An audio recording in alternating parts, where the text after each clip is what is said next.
大家好，歡迎翻嚟我嘅 channel Tea Time Saturday， 我係 Jackie。我嘅 channel 咧主要係同大家分享一啲我自己認為好有啟發性嘅一啲書，咁希望對你生活都有幫助嘅。如果你係第一次嚟到呢一度咧，咁我好歡迎你 subscribe。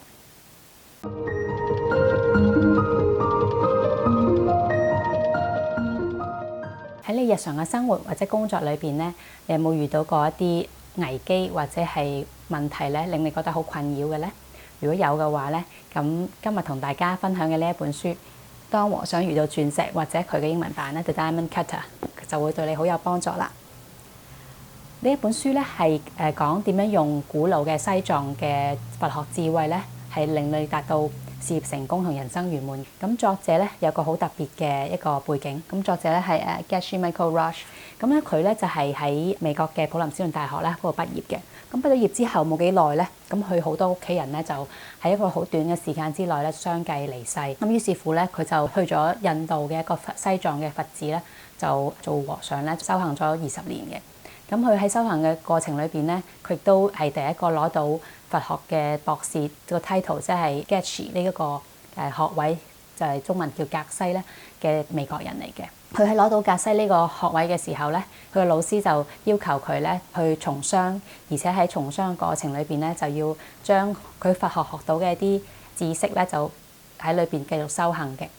於是乎咧 ，Michael 咧就由一個對經商一無所知嘅一個和尚啦，跟住就同朋友開始合作開咗一間叫做安鼎國際鑽石公司。咁咧由借貸$5000開始咧，成長到咧變成年收益係2.5億美元嘅一個生意嘅。咁喺2009年嘅時候咧，仲俾著名嘅投資者巴菲特咧就收購咗佢間公司嘅。咁佢離開咗間公司之後咧，佢就開始係寫書啦，同埋開唔同嘅教育課程咧，就教人點樣用佛學嘅一啲智慧咧，係用喺做生意嘅上面啦。作者之所以可以咁成功咁樣營運咗佢間公司咧，最重要嘅原因咧係因為佢可以運用咗佛教裏邊所講嘅空性嘅。咁佛教嘅空性咧呢一樣嘢咧係指事物咧係中性嘅，即係冇分好同壞嘅。換句話講咧，無論嗰件事你得到嘅感受咧係好或者唔好，開心或者厭惡咧，呢啲感受咧唔係嚟自嗰件事本身嘅喎，都係嚟自你自己嘅。而且呢啲感受咧並唔係你自己可以控制嘅，因為嗰啲感受完全係因為你以前一路做嘅事啦，你所講嘅嘢啦，同你所產生嘅諗法咧，呢啲而影響咗你對事情嘅一啲觀感嘅。咁咧呢個就係作者所講嘅冥印啊，亦即係因啊。冥印咧係因，你所見到嘅事情嘅一啲現象咧係果。咁作者咧分享咗好多佢喺從商期間點樣利用空性化解好多唔同嘅危機嘅一啲經驗嘅。咁其中有一次係咁樣嘅，佢個 partner 咧叫 Alfred 咧就有一次打電話同佢講話Michael， 我哋而家接咗一張好大嘅單，需要1萬卡嘅鑽石，需要一個好短嘅時間之內揾翻嚟。1萬卡嘅鑽石就好多嘅，所以作者就再三確認係咪真係需要1萬卡咧？咁 Alfred 咧就話係，好堅定咁講話係需要1萬卡嘅。咁於是乎作者就四出奔走啦，就打咗好多個電話聯絡唔同嘅供應商，喺 Alfred 要求嗰個時間之內咧就揾齊佢所需要嘅嗰1萬卡嘅鑽石。於是乎佢翻公司啦，就諗住 Alfred 應該會大力嘉許佢啦。點知翻到公司嘅時候咧，佢係見到一個怒火中燒、好嬲嘅 partner 喎。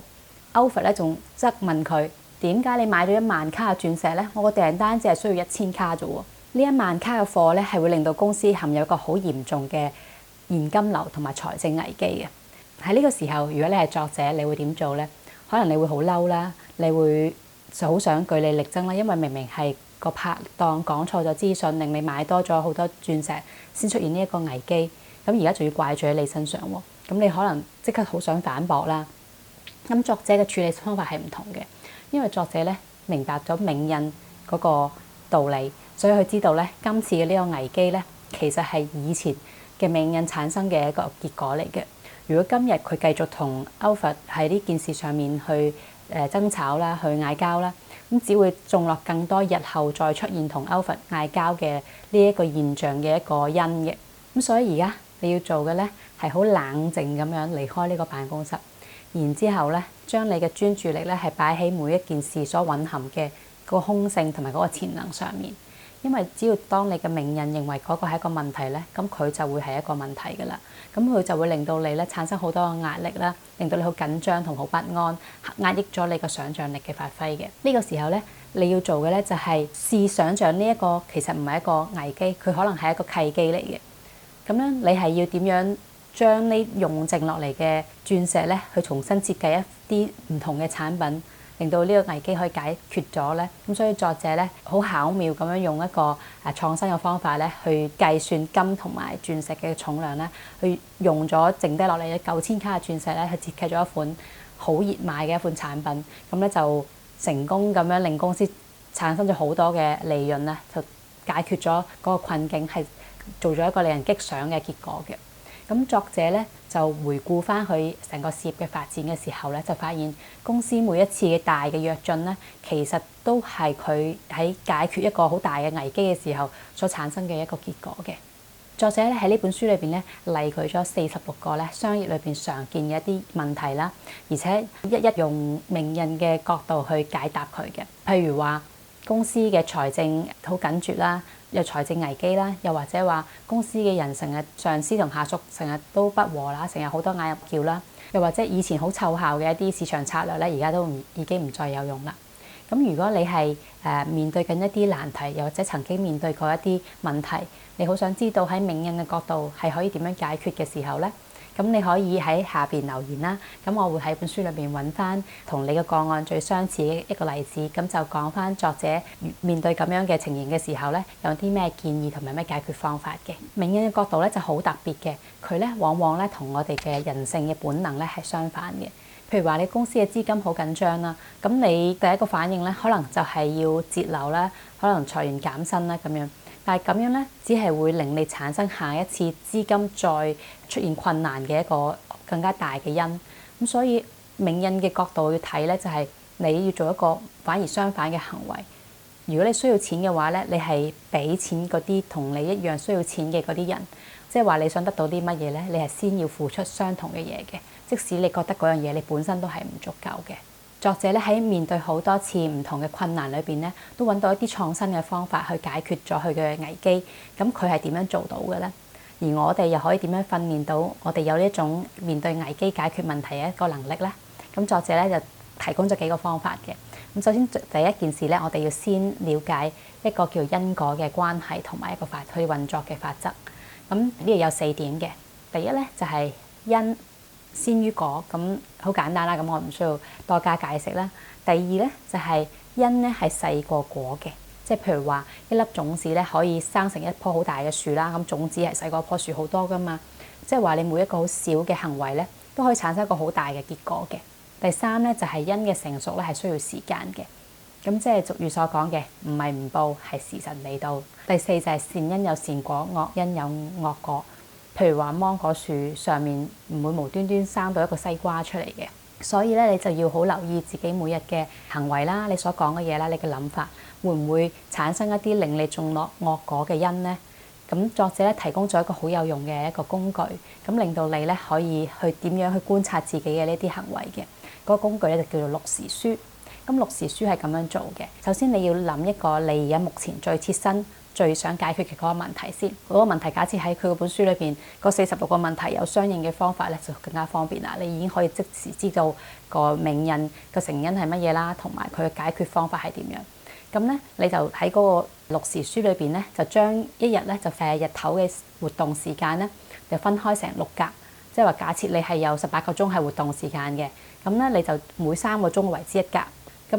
如果你12個鐘活動時間嘅，咁你就2個鐘為之一格啦。咁咧喺每一格裏邊咧，你就寫低你今日做咗啲乜嘢，令到會有產生咗你有呢一個問題嘅一啲惡果嘅事情啦，或者今日你做咗啲乜嘢係令你可以解決呢個問題嘅一啲行為嘅，你要好誠實咁樣簡短咁樣去不加批判咁樣去記錄咗呢一樣嘢，亦 set 一個標俾自己今日要做嘅係咩，咁你加一欄係咁樣，就每一個時段夠鐘咧就去寫呢個綠時書啦。咁可能用5至10分鐘嘅時間就寫低記錄低自己每一個時段每一日嘅時段嘅行為啦。咁到夜晚嘅時候咧，就重溫一次自己嘅嗰個記錄。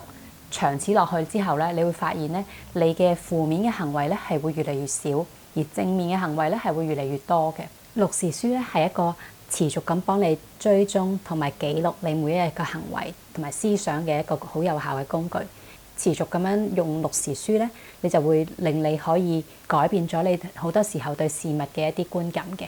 咁另外作者咧仲有提供咗3個唔同嘅方法咧，係可以令到你提升你面對問題時候嘅嗰種解決方法嘅嗰種創新嘅能力嘅。呢3個方法係咁樣嘅。第一，晨間靜坐，就係每一日咧，你早上就揾一個相同嘅時間咧，就進行一個靜坐冥想咁樣樣。喺呢個靜坐嘅時間咧，你就先將個心安定咗落嚟，然之後你將寧靜嘅心咧就去轉去你想解決嘅嗰個問題裏邊，然之後咧去再睇一次呢個問題所蘊含嘅個空性同埋佢嘅潛能。你嘗試用唔同嘅角色扮演嘅方法咧去睇呢一件事。咁到靜坐嘅尾聲咧，你就去觀賞一下你呢個問題已經得到解決，然之後你又成為你最想成為嗰個人嘅時候嘅嗰個狀態。第二咧係叫圓圈日，就係每一個星期咧，你又揾一日係放假唔做嘢嘅，咁唔係禮拜6日嚟嘅。呢一日咧要係固定嘅一日嚟嘅。咁作者就逢禮拜3咧，佢就作為圓圈日，咁啊就係休息唔做嘢嘅。圓圈日嘅目的咧係在於打破慣例嘅，咁用啲時間咧去思考點解，而唔係點樣去做一件事嘅。咁所以喺呢一日裏邊咧，你可以咁樣安排你嘅時間。早上嘅時候咧，你就咩都唔做，咁即係話咧，你係唔睇電視啦，你唔睇書啦，你唔睇雜誌啦，你唔聽歌啦，你唔同任何人交流啦，甚至你連你嘅寵物都唔玩嘅。咁你就一個人咁樣安安靜靜咁樣坐喺度嘅。嗱，聽落去好簡單，但係咧，對於嗰啲習慣咗忙碌同埋日理萬機嘅人嚟講咧，都好唔容易嘅。咁到中午嘅時候食一啲清淡嘅嘢啦，到之後咧，你就可以做一啲適量適合自己嘅運動啦。咁到挨晚嘅時候咧，你就去接觸一啲有創造力嘅人，或者學一啲技藝咁樣嘅。咁圓圈日咧係俾身體好特別嘅一日，係你要嚟打破咗日常工作嘅嗰個單一嘅軌跡啦，同埋嗰種常規嘅一種心態嘅。咁咧，你又可以將你嘅心咧暴露喺一個好